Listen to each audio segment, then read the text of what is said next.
It's not about saying goodbye to some aspect of yourself you no longer wish to be so that you can become a less flawed version of yourself. It's about returning to a more real, authentic version of yourself that has actually always been there. A long time ago, you decided to shut down certain parts of yourself, and for good reason. As a child, you were dependent on your caregivers for safety, support, and their acceptance. And you learned that expressing certain emotions like anger, sadness, or fear would lead to negative consequences like rejection, sometimes overwhelming stress, and even punishment. So your brilliant little kid brain figured out that holding those feelings back would probably cause less problems. Think of it like this.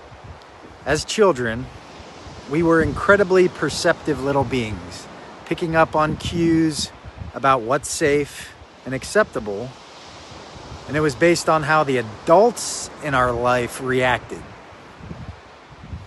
If crying got you shamed, or showing frustration got you ignored, you learned to tuck those emotions away just to keep the peace, or sometimes even protect yourself.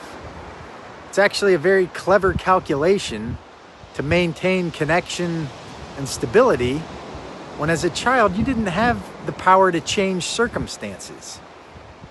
It's actually a brilliant tactic because at that age, those adult connections were literally your lifeline to survival. Now, of course, this intelligence comes with a catch. What worked early on in life can stick around longer than is useful. And it can shape habits that complicate things later on, like difficulty opening up or recognizing what you feel. But in that moment, as a child with limited power and control, it was an effective strategy. So take a moment to honor that little guy or that little girl inside that got you this far down the road.